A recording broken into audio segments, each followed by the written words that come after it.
दोस्तों नमस्कार। Study with Ravi में आप सभी लोगों का स्वागत है। इस वीडियो में हम लोग 71वीं बीपीएससी में फाइनल कट ऑफ क्या रहेगा उस पर चर्चा करेंगे। इसके अतिरिक्त जो सेफ स्कोर ला चुके हैं 71वीं बीपीएससी में वो अभी क्या करें, और जिन्हें बिल्कुल बहुत अच्छे से पता है कि वो 71वीं बीपीएससी पास नहीं कर रहे हैं, वो 72वीं बीपीएससी के लिए अभी क्या करें, इन तीन बातों पे हम लोग चर्चा करेंगे इस वीडियो में। तो सबसे पहले 71वीं बीपीएससी का फाइनल कट ऑफ, जैसा कि सभी लोगों को पता है फाइनल आंसर की आ चुका है, जिसमें 5 क्वेश्चन को डिलीट किया गया है और 5 क्वेश्चन का आंसर चेंज कर दिया गया है। 5 क्वेश्चन का आंसर चेंज कर दिया गया है। तो कुछ लोगों का कहना है कि सर मेरा नंबर कम हो गया, कुछ लोगों का कहना है कि सर मेरा नंबर बढ़ गया। लेकिन मेरा अपना ये मानना है कि जो कट ऑफ मैंने पहले बताया था, जो जनरल मेल का कट ऑफ था, जनरल मेल का कट ऑफ 81-82, मुझे अभी भी यही लगता है कि कट ऑफ यही जाएगा। ये मुझे जब मैंने ये कट ऑफ प्रेडिक्ट किया था, मुझे उस समय भी पता था कि कुछ क्वेश्चन डिलीट होंगे, कुछ क्वेश्चन के आंसर चेंज होंगे। हाँ, 10 क्वेश्चन के हो जाएंगे इसका आइडिया नहीं था। पर इसके बावजूद भी आप देखिएगा कि न तो कट ऑफ घटेगा न ही कट ऑफ बढ़ेगा, कट ऑफ इसी के आसपास रहेगा जो कि 81-82 है। ये पहली बात हो गई।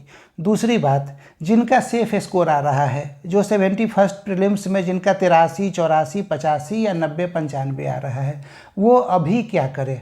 तो इस वीक में जो कल से शुरू होने वाला है, इस वीक में आप लोगों का रिजल्ट आ ही जाएगा। तो आप लोग 3-4 दिन यदि पढ़ सकते हैं तो पढ़िए, नहीं पढ़ सकते हैं तो 3-4 दिन कट ऑफ खेलिए, उसके बाद फिर तो पढ़ना ही है तो फिर पढ़ाई कीजिएगा।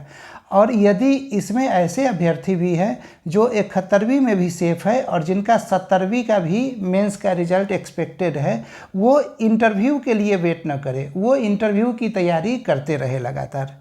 ये बात हो गई। और ऐसे अभ्यर्थी जो जनरल कैटेगरी में आ रहे हैं, जिनका 75 नंबर आ रहा है या 70 आ रहा है, 65 आ रहा है, वो क्या करे। तो 2-3 बातें होगी इसके लिए। अब जैसे 72वीं बीपीएससी की जब बात होगी तो 72वीं बीपीएससी में पहला प्रश्न ये आ रहा है कि मैं तो पीटी फेल हो रहा हूँ या हो रही हूँ, तो क्या मैं फिर से पीटी की ही तैयारी करूँ। ये एक पहला बात दिमाग में आता है। दूसरा, क्या मैं एईडीओ का पेपर दे लूँ। ठीक है, तो यदि आपको सिर्फ एक नौकरी चाहिए, किसी भी एग्ज़ाम से परहेज नहीं है, ठीक है, तो फिर आप एईडीओ का एग्ज़ाम दे लीजिए। बिहार एसएससी के बहुत सारे एग्ज़ाम होने वाले हैं, उस एग्ज़ाम पे फोकस कीजिए। पर आपको प्रॉपर अधिकारी बनना है। आप या तो यूपीएससी या फिर बीपीएससी का पेपर दे रहे हैं, ठीक है, यूपीएससी या बीपीएससी का पेपर दे रहे हैं, तो इस समय आप मेंस की तैयारी कीजिए।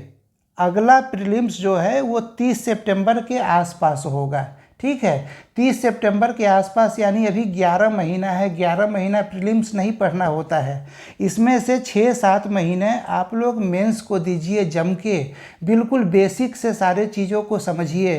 बीपीएससी के जो भी पीवाईक्यू है, उन पीवाईक्यू को बार बार देखिए।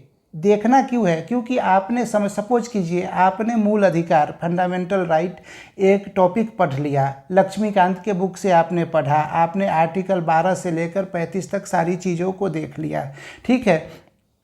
किसने क्या कहा है आर्टिकल के बारे में, आर्टिकल हमें कितनी स्वतंत्रता देती है और कितनी हम पे रोक लगाती है, सारी चीज़ों को हमने पढ़ लिया। लेकिन पढ़ने के बावजूद जब आप पीवाईक्यू को बार बार देखिएगा तो फिर आपको समझ में आएगा कि अच्छा, ये सब जो पढ़े हैं उसको इस प्रकार से फ्रेम करना है। तो जब आप पढ़े, कोई भी टॉपिक पढ़े, उसके बाद आप बीपीएससी का पीवाईक्यू देखिए उस टॉपिक से रिलेटेड, और फिर उस क्वेश्चन को, वो प्रीवियस ईयर क्वेश्चन, उसको फ्रेम करने का प्रयास कीजिए। सारे टॉपिक को पढ़ने में, सारा टॉपिक बोले तो history, polity, economics, geography, science and tech, ठीक है, इसके अलावा करंट तो आपको पूरे साल पढ़ना है, तो पूरे साल आप करंट पढ़ते रहिएगा। बाकी ये 1, 2, 3, 4, 5 पाँचों टॉपिक को पढ़ने में आपको 5 से 6 महीना समय लगेगा। आप ये 6 महीना समय मेंस को दीजिए। और इससे सबसे बड़ा फ़ायदा ये होगा कि जब प्रीलिम्स की तैयारी आपकी होगी ना, तो इस तैयारी की वजह से, मेंस की तैयारी की वजह से आपका 4 से 5 क्वेश्चन प्रीलिम्स में ज़्यादा सही हो जाएगा। तो जो लोग 2 नंबर, 1 नंबर, 4 नंबर से फेल हो रहे हैं और उन्होंने अभी तक मेंस की तैयारी नहीं की है, तो वो मेंस की तैयारी कीजिए। तो 72वीं बीपीएससी यानी कि 71वीं बीपीएससी में जो फेल हो रहे हैं उनके लिए 3-4 ऑप्शन है। पहला ऑप्शन ये कि आपको यदि सिर्फ नौकरी चाहिए तो शिफ्ट हो जाइए, एईडीओ दीजिए, दरोगा दीजिए, बिहार सचिवालय दीजिए, इंटर लेवल एग्ज़ाम दीजिए, बीएसओ दीजिए, और भी ढेर सारी वैकेंसी आती रहती है। जिन्हें प्रॉपर अधिकारी बनना है और जो यूपीएससी या पीसीएस की तैयारी करते हैं वो मेंस की तैयारी कीजिए, ठीक है। और मेंस की तैयारी को बहुत अच्छे से पीवाईक्यू देखते हुए विस्तार से कीजिए, क्योंकि आपके पास पर्याप्त समय है। और जब फॉर्म निकलेगा मई के टाइम में, तो मई महीने से फिर आप लग जाइएगा प्रीलिम्स पे। लूसेंट पढ़िएगा, घटना चक्र, पूर्वालोकन और एसपीडी को रट्टा मारिएगा।